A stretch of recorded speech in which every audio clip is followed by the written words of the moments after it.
Hello friends, welcome to प्रतियोगिता मित्र।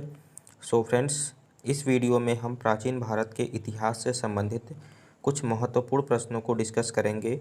ये प्रश्न पिछले कई साल के प्रतियोगी परीक्षाओं में बार बार पूछे गए हैं। सो फ्रेंड्स, ये वीडियो आपके आने वाले परीक्षाओं जैसे कि RRB group D, RRB NTPC, CBT 2, SSC GD, SSC CGL आदि में काफ़ी हेल्पफुल होगा। So friends, let's start the video.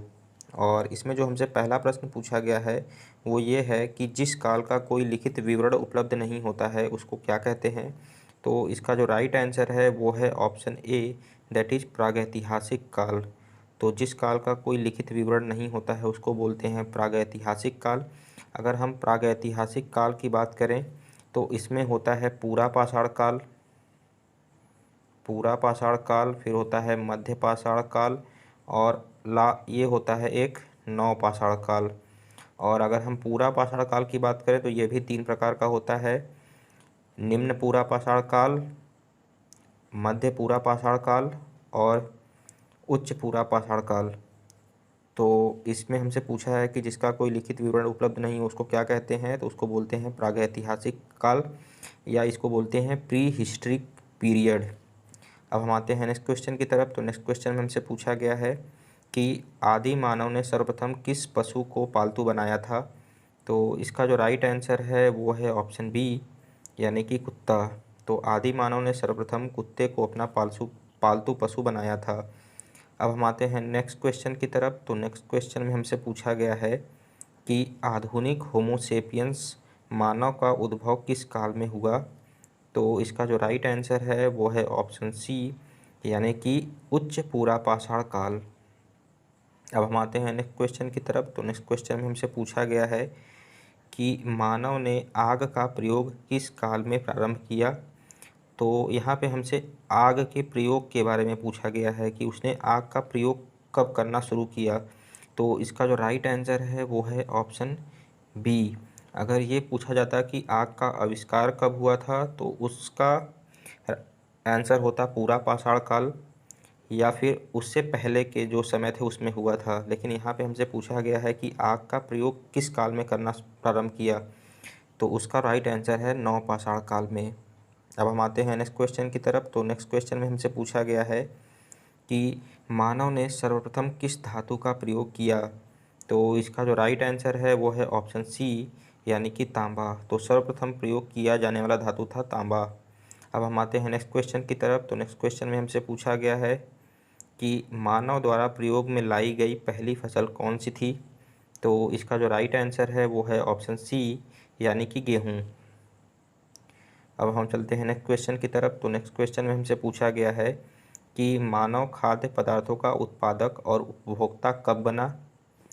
तो इसका जो राइट आंसर है वो है ऑप्शन बी, यानी कि नव पाषाण काल। नव पाषाण काल में ही मानव ने कृषि करना आरंभ किया था।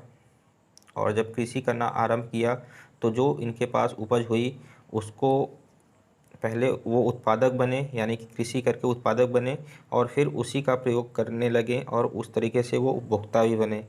तो जो मानव थे वो नव पाषाण काल में उत्पादक और उपभोक्ता बने थे। अब हम आते हैं नेक्स्ट क्वेश्चन की तरफ। तो नेक्स्ट क्वेश्चन में हमसे पूछा गया है कि कौन पुरातत्वविद हड़प्पा के उत्खनन से संबंधित है। तो इसका जो राइट आंसर है वो है ऑप्शन ए, यानी कि दयाराम साहनी। तो हड़प्पा के उत्खनन से संबंधित है दयाराम साहनी। और अगर हम मोहनजोदारो की बात करें तो मोहनजोदारो से संबंधित है आर.डी. बनर्जी, यानी कि राखालदास बनर्जी, आर.डी.बी. राखालदास बनर्जी। तो मोहनजोदारो से संबंधित है राखालदास बनर्जी और हड़प्पा से संबंधित है दयाराम साहनी। अब हम आते हैं नेक्स्ट क्वेश्चन की तरफ। तो नेक्स्ट क्वेश्चन में हमसे पूछा गया है कि सिंधु घाटी सभ्यता मानव इतिहास के किस काल से संबंधित है। तो इसका जो राइट आंसर है वो है ऑप्शन बी, यानी कि आद्य ऐतिहासिक काल, यानी कि अर्ली हिस्ट्रिक पीरियड। अब हम आते हैं नेक्स्ट क्वेश्चन की तरफ। तो नेक्स्ट क्वेश्चन में हमसे पूछा गया है कि हड़प्पा के स्थलों में कहाँ से नर्तकी की मूर्ति प्राप्त हुई। तो इसका जो नर्तकी यानी कि डांसिंग गर्ल, और इसका जो राइट आंसर है वो है ऑप्शन डी, यानी कि मोहनजोदारो। मोहनजोदाड़ो का जो शाब्दिक अर्थ होता है वो होता है मृतकों का टीला, मृतकों का टीला। तो मोहनजोदाड़ो का अर्थ होता है मृतकों का टीला। और डांसिंग गर्ल की जो मूर्ति है वो यहीं से हमको प्राप्त हुई थी। अब हम आते हैं नेक्स्ट क्वेश्चन की तरफ। तो नेक्स्ट क्वेश्चन में हमसे पूछा गया है कि प्रसिद्ध पशुपति की मुहर कहाँ से मिली है। तो प्रसिद्ध पशुपति की जो मुहर थी वो मिली थी मोहनजोदाड़ो से। तो इसका राइट आंसर है ऑप्शन सी, यानी मोहनजोदाड़ो। अब हम आते हैं नेक्स्ट क्वेश्चन की तरफ। तो नेक्स्ट क्वेश्चन में हमसे पूछा गया है कि सिंधु सभ्यता में गोदीवाड़ा का साक्ष्य कहाँ से मिलता है। गोदीवाड़ा यानी कि इसको बोलते हैं हम डक यार्ड। तो अगर हमसे या डक यार्ड या फिर गोदीवाड़ा पूछ लिया जाए तो इसका साक्ष्य हमको मिलता है लोथल से। तो इसका जो राइट आंसर है ऑप्शन डी, और लोथल है गुजरात में पड़ता है ये। अब हम आते हैं नेक्स्ट क्वेश्चन की तरफ। तो नेक्स्ट क्वेश्चन में हमसे पूछा है कि सिंधु सभ्यता में विशाल अन्नागार कहाँ से प्राप्त हुए। तो इसका राइट आंसर है ऑप्शन बी, यानी कि मोहनजोदाड़ो। तो मोहनजोदाड़ो से ही हमको विशाल अन्नागार भी प्राप्त हुआ है। और विशाल स्नानागार की अगर हम बात करें, स्नानागार, तो ये भी हमको प्राप्त हुआ है कहाँ से, मोहनजोदाड़ो से ही। अब हम आते हैं नेक्स्ट क्वेश्चन की तरफ। तो नेक्स्ट क्वेश्चन में हमसे पूछा गया है कि सिंधु सभ्यता की सर्वमान्य तिथि क्या है। तो इसका जो राइट आंसर है वो है ऑप्शन बी, यानी कि 2500 से लेके 1750 ईस्वी पूर्व तक। अब हम आते हैं नेक्स्ट क्वेश्चन की तरफ। तो नेक्स्ट क्वेश्चन में हमसे पूछा गया है कि भारत में मूर्ति पूजा का आरंभ माना जाता है। तो इसका जो राइट आंसर है वो है ऑप्शन डी, यानी कि गुप्त काल। तो मूर्ति पूजा का जो प्रारंभ हुआ था वो हुआ था गुप्त काल से। और गुप्त काल में ही जो त्रिदेव का कॉन्सेप्ट है, त्रिदेव का जो कॉन्सेप्ट है, यानी कि ब्रह्मा विष्णु महेश, ये जो कॉन्सेप्ट है ये गुप्त काल में ही आया था। अब हम आते हैं नेक्स्ट क्वेश्चन की तरफ। तो नेक्स्ट क्वेश्चन में हमसे पूछा गया है कि ऋग्वैदिक आर्य किसकी पूजा करते थे। तो इसका जो राइट आंसर है वो है ऑप्शन ए, यानी कि प्रकृति।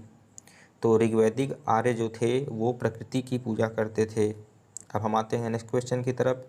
तो नेक्स्ट क्वेश्चन में हमसे पूछा है कि आर्य भारत में सबसे पहले कहाँ आके बसे थे। तो इसका जो राइट आंसर है वो है ऑप्शन ए, यानी कि सप्त सैंधव रीजन में या सप्त सैंधव प्रदेश। तो जो आर्य थे वो सबसे पहले आके सप्त सैंधव प्रदेश में बसे थे। अब हम आते हैं नेक्स्ट क्वेश्चन की तरफ। तो नेक्स्ट क्वेश्चन में हमसे पूछा गया है कि आर्यों का मूल निवास स्थान था, मतलब आर्य जो थे वो कहाँ से आए थे। तो इसका जो राइट आंसर है वो है ऑप्शन बी, यानी कि एशिया माइनर या सेंट्रल एशिया, सेंट्रल एशिया। आर्य जो थे वो सेंट्रल एशिया यानी कि मध्य एशिया या फिर एशिया माइनर से भारत में आए थे। अब हम आते हैं नेक्स्ट क्वेश्चन की तरफ। तो नेक्स्ट क्वेश्चन में हमसे पूछा है कि गायत्री मंत्र संबंधित है, मतलब गायत्री मंत्र इनमें से किस वेद में गायत्री मंत्र का जिक्र है। तो इसका जो राइट आंसर है वो है ऑप्शन ए, यानी कि ऋग्वेद। तो ऋग्वेद में ही गायत्री मंत्र का जिक्र है। और ऋग्वेद के थर्ड मंडल में यानी कि तीसरे चैप्टर, मंडल का अर्थ होता है चैप्टर, तो थर्ड मंडल में होता है ऋग्वेदिक, जो ऋग्वेद है ऋग्वेद के थर्ड मंडल में गायत्री मंत्र का जिक्र मिलता है। अब हम आते हैं नेक्स्ट क्वेश्चन की तरफ। तो नेक्स्ट क्वेश्चन में हमसे पूछा गया है कि सत्यमेव जयते उक्ति कहाँ से ली गई है। तो सत्यमेव जयते जो ये उक्ति है ये मुंडको उपनिषद से ली गई है। तो ये उपनिषद से ली गई है, या तो हमसे क्वेश्चन पूछ ले कि उपनिषद से लिया गया है कि वेद से, तो लिया गया है उपनिषद से। अब उपनिषद में भी मुंडक उपनिषद से लिया गया है।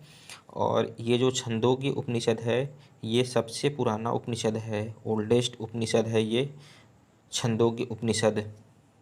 और सबसे पुराना वेद जो है वो ऋग्वेद है, ऋग्वेद सबसे पुराना वेद है, छंदोग्य उपनिषद सबसे पुराना उपनिषद है। और हमसे पूछा है क्या कि सत्यमेव जयते कहाँ से लिया गया है, तो वो लिया गया है मुंडकोपनिषद से। अब हम आते हैं नेक्स्ट क्वेश्चन की तरफ। तो नेक्स्ट क्वेश्चन में हमसे पूछा गया है कि ऋग्वेद का नवां मंडल किस एक को समर्पित सूक्तों का संग्रह है। तो मतलब जो हमारा ऋग्वेद का नवां मंडल है उसमें किसके बारे में बताया गया है।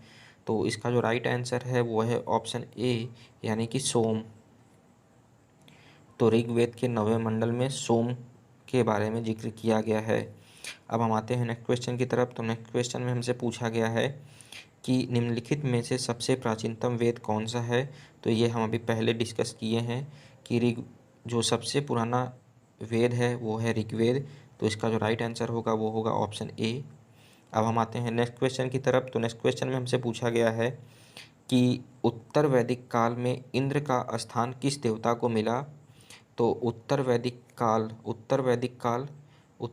काल को हम बोलते हैं लेटर वैदिक पीरियड। और इस काल में जो इंद्र का स्थान था वो प्रजापति को मिला था। तो इसका जो राइट आंसर है वो है ऑप्शन बी, यानी कि प्रजापति। विष्णु और महेश तो वैसे भी नहीं हो सकता, क्योंकि इसका जो कॉन्सेप्ट आया था वो आया था गुप्त काल में। तो जो प्रजापति हैं ये है हमारा राइट आंसर, यानी कि बी। अब हम आते हैं नेक्स्ट क्वेश्चन की तरफ। तो नेक्स्ट क्वेश्चन में हमसे पूछा गया है कि किस वेद की रचना गद्य एवं पद्य दोनों में की गई है। तो इसका जो राइट आंसर है वो है ऑप्शन बी, यानी कि यजुर्वेद। तो यजुर्वेद एक ऐसा वेद है जो कि गद्य और पद्य दोनों भाषाओं में लिखा गया है। मतलब इसकी जो रचना हुई है उसमें कुछ गद्य भी मिलेंगे और कुछ पद्य भी मिलेंगे। अब हम आते हैं नेक्स्ट क्वेश्चन की तरफ। तो नेक्स्ट क्वेश्चन में हमसे पूछा गया है कि पाटलिपुत्र नगर का संस्थापक कौन था। पाटलिपुत्र नगर, तो पाटलिपुत्र नगर का जो संस्थापक था वो उदयन था, या इसको बोलते हैं उदयभद्र। अब जो उदयन था वो अजातशत्रु का लड़का था, और अजातशत्रु जो था वो बिंबिसार का लड़का था। और ये बिंबिसार जो है वो हरण्यक डायनेस्टी थी, हरण्यक वंश था, उसका संस्थापक था बिंबिसार। फिर बिंबिसार का लड़का हुआ अजातशत्रु, और अजातशत्रु का लड़का था उदयन। और उदयन जो था ये पाटलिपुत्र नगर का संस्थापक था। और बिंबिसार जो था, बिंबिसार के समय में जो राजधानी थी मगध की वो थी राजगृह थी। और जब इसका लड़का हुआ अजातशत्रु, तो अजातशत्रु ने जो राजधानी बनाई वो थी पाटलीग्राम। और बाद में जो उदयन हुआ उसने उसी को पाटलिपुत्र कहा। तो पाटलिपुत्र नगर का संस्थापक कौन बना, तो वो था उदयन। और ये जो अजातशत्रु यहाँ पे है, अजातशत्रु के समय में बौद्ध संगीति भी हुई थी। सो फ्रेंड्स, ये कुछ क्वेश्चन थे जो कि अक्सर एग्ज़ाम में पूछे जाते हैं। और अगर आप रेलवे, एनटीपीसी और ग्रुप डी जैसे अन्य प्रतियोगी परीक्षाओं की तैयारी कर रहे हैं तो आप हमारे यूट्यूब चैनल प्रतियोगिता मित्र को सब्सक्राइब कर लीजिए।